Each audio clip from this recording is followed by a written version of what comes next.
Hola, bienvenido a tu clase número 1 del nivel 7, una ambición honorable. Vamos a comenzar primeramente haciendo una oración y después continuamos con la clase. Dios, gracias te damos en este día por esta clase, Señor. Gracias te damos por el discipulado en Conquistando Fronteras. Te agradezco por todos los alumnos y alumnas que están haciendo el enorme esfuerzo de continuar con este proceso, sabiendo, Señor, que la situación es complicada, pero que confiados en tu poder, confiados también, Señor, en tu Espíritu Santo, podremos seguir avanzando. Te ruego que traigas fortaleza a sus vidas, que traigas sabiduría y que sobre todo, Señor, traigas mucho ánimo para no ceder en esta tarea tan importante. Gracias, Padre. Amén. Vamos a comenzar entonces con esta clase y lo primero que quisiera mencionar rápidamente es el personaje central que marca el inicio de esta clase, llamado John Knox. John Knox, considerado como el padre de la Reforma Escocesa, el padre del presbiterianismo, considerado como uno de los personajes fundamentales en todo este mover del Espíritu Santo en aquella nación. Estamos hablando de 1500, 1600 aproximadamente. Un personaje cuya frase también célebre dice: Señor, dame Escocia o moriré. Una oración desesperada por parte de John Knox por lograr que mucha gente en Escocia se convirtiera al cristianismo. En ese sentido, vamos a ver ahora un episodio dentro de la vida de John Knox donde contrasta mucho con este personaje del que les estoy mencionando. Y este episodio se desarrolla en la iglesia de San Andrés en aquellos tiempos, donde queremos pensar que fue un domingo, donde estaba rebosante la iglesia, donde había mucha gente ahí congregándose, y que de pronto uno de los encargados de este lugar le hace el llamado, le hace la invitación a John Knox para que ocupara el puesto de capellán ahí. La respuesta de John Knox en ese sentido es negativa. Agradece, pero menciona que es un llamado muy grande para él, que es demasiado honor para él, y rechaza entonces. Pasan algunos días y en otra ocasión nuevamente vuelven a hacerle llamado. Una persona más dentro de los encargados del lugar no se queda conforme con la respuesta de John Knox y le vuelve a hacer el llamado. Pero en esta ocasión el llamado tiene otra característica. Tiene más bien la característica de ser un exhorto. Este exhorto es hecho en público nuevamente con toda la congregación, pero a diferencia del primer llamado, en esta ocasión ponen a consideración del pleno sobre qué opinan respecto a este llamado.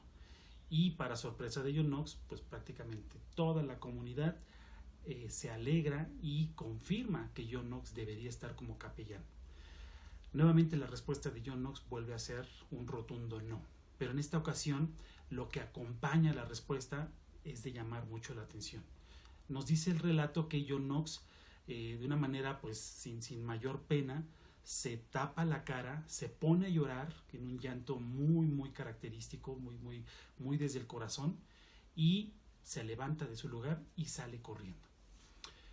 Esto nos deja una enseñanza tremenda que ahorita vamos a retomar. Primero, empecemos a desmenuzar algunas cosas. El llamado que le están haciendo no es un llamado menor, es un llamado como capellán. Y si tú buscas la definición de capellán, te vas a encontrar algo así como que es algo como un clérigo, como un sacerdote, un presbítero, un cura o un abad. Esa es la definición que nos dan. Entonces, lo que estamos aquí entendiendo es que es un puesto importante, una actividad muy relevante a la que John Knox estaba siendo llamado.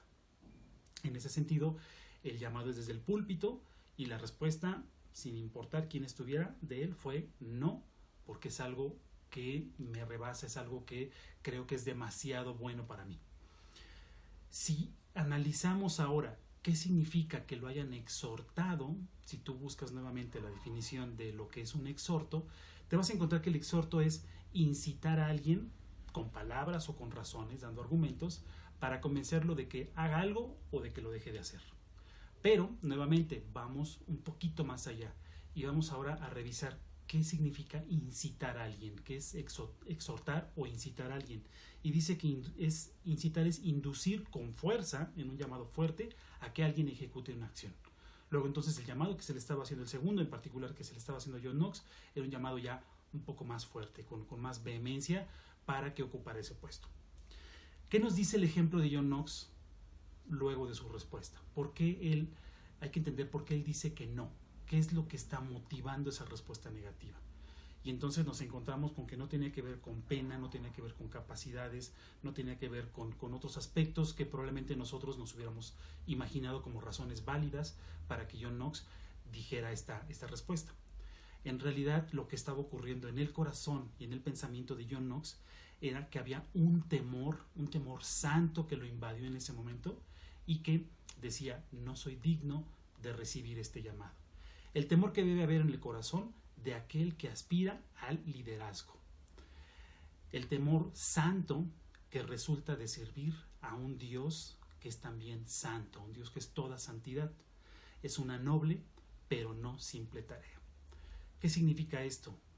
Que tú estás siendo llamado en este momento a ejercer un liderazgo espiritual. Tienes la posibilidad, igual que John Knox, de decir que no. Pero lo que tienes que analizar en primera instancia es que si hay un anhelo en tu corazón por configurarte como un líder espiritual, debes entender que es un llamado, primero, que te hace Dios, un Dios que es toda santidad, y que bajo ese temor tenemos que responder con todo lo que tenemos y con todo lo que Dios nos ha dado. A manera de introducción, va a ser importante considerar lo siguiente. Debe existir un profundo y sincero temor de Dios en el corazón de quienes aspiramos a ser líderes. En ese sentido, no lo pierdas de vista, porque esto va a ir muy ligado al objetivo de esta clase. Y el objetivo de esta clase es sencillo, pero es fundamental, que es que tú comprendas qué implica ser un verdadero líder y lo honorable que es aspirar a ello. Si te das cuenta, entonces ya nos empiezan a manejar conceptos interesantes. Liderazgo espiritual, lo que es ser un líder, y ambicionar a algo honorable. Y vamos ahorita a entrar a la parte de ambición. ¿Qué es una ambición? La ambición se define como un deseo ardiente de conseguir algo, especialmente cuando se habla de poder, de riquezas, de dignidades, fama, influencia. Y desafortunadamente, muchas veces en el mundo, cuando vivíamos en el mundo, vinculábamos todos estos aspectos que acabo de mencionar con bienestar, con felicidad. ¿Cuál es la realidad que mucha gente en el mundo vive respecto a lo que entienden por el liderazgo, al esquema que el mundo nos muestra de lo que es ser un líder, de lo que es ser una persona que tiene ese reconocimiento, que es poder, que es riquezas, que es muchos aspectos, reconocimiento, que lo vean en la calle, lo señalen y digan: mira, ahí va el líder o la lideresa. La realidad, incluso para algunos creyentes, algunos que ya empiezan a caminar en el cristianismo, es que aspiran a un liderazgo, pero están más centrados en los beneficios que van a recibir, vuelvo a mencionar algunos de ellos, prestigio, autoridad, que en el servicio que pueden ofrecer. Vamos a ver más adelante cómo se contrasta la visión del mundo con la visión bíblica.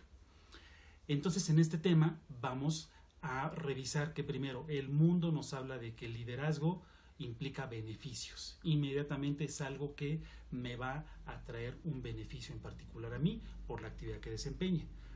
Y vuelvo otra vez a citar esto: prestigio, autoridad sobre otros, incluso privilegios, ventajas, reconocimiento.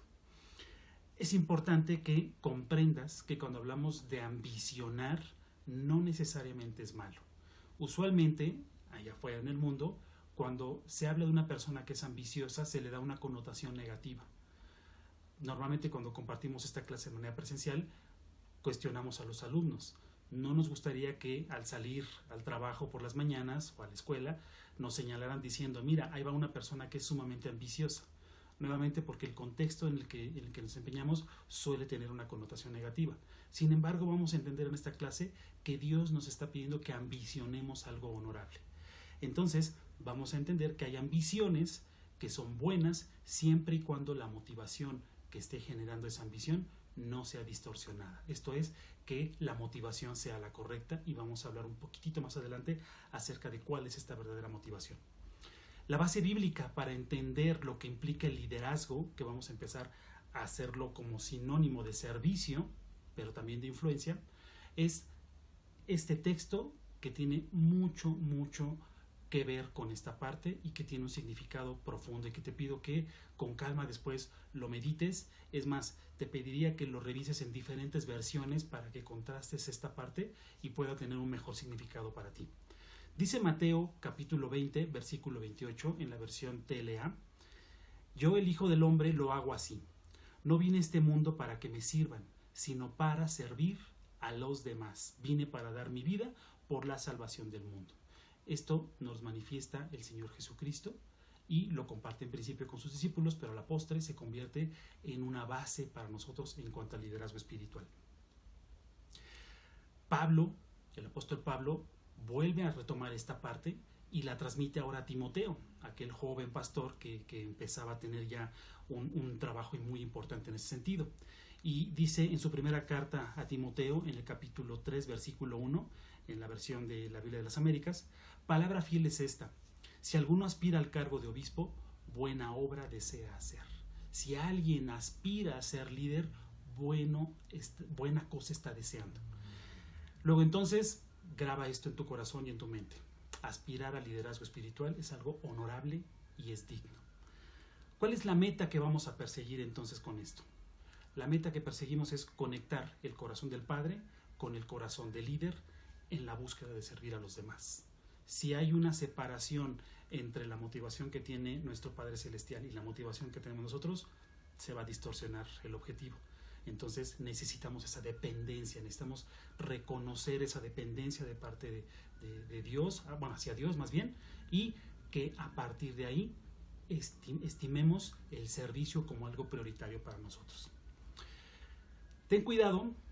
¿Por qué? Porque muchas veces esta motivación se distorsiona. Muchas veces solemos recopilar, consultar consejo, no necesariamente con las personas adecuadas. A veces dejamos de consultar consejo con Dios, es decir, cedemos en nuestra oración cotidiana, y entonces lo que pasa es que empezamos a buscar reconocimiento en lugar o con gente que no es la adecuada. Empezamos a buscar, es más, un reconocimiento por parte de la gente, cuando en realidad tenemos que mantenernos en humildad. Nuestro servicio debe ser siempre en humildad, con toda disposición. La motivación correcta, lo mencioné hace algunos momentitos. La motivación correcta, ¿cuál va a ser? Ojo, nuestra motivación es que el Padre siempre, siempre y solo Él sea glorificado. A Él es toda honra y toda gloria. Solo Él debe recibir ese reconocimiento. Y además, nuestro servicio debe ser amando completamente a Dios y cumpliendo particularmente el segundo mandamiento. Aquí quiero hacer un pequeño paréntesis. Usualmente cuando hablamos del primer mandamiento, la mayoría de nosotros no tenemos mayor complicación. Es decir, amamos a Dios, lo confesamos, decimos amén, porque decimos amo a Dios con todo lo que soy, con todo lo que tengo, mis fuerzas, mente, alma, corazón, etc. Todo lo enfocamos hacia Dios. Pero cuando vamos al segundo mandamiento, que nos dice vas a amar a tu prójimo como a ti mismo, usualmente es cuando empezamos con algunas complicaciones. ¿Por qué? Discipulado es vida práctica, liderazgo espiritual es servicio.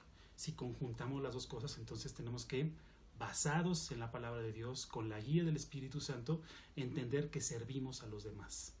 Y tenemos que amarlos, primero como Dios los ama, y segundo como la Biblia nos los pide. Ama a tu prójimo como a ti mismo. Entonces, ahí es donde viene el reto. ¿Por qué? Porque tu liderazgo lo tienes que ejercer no solamente en la congregación.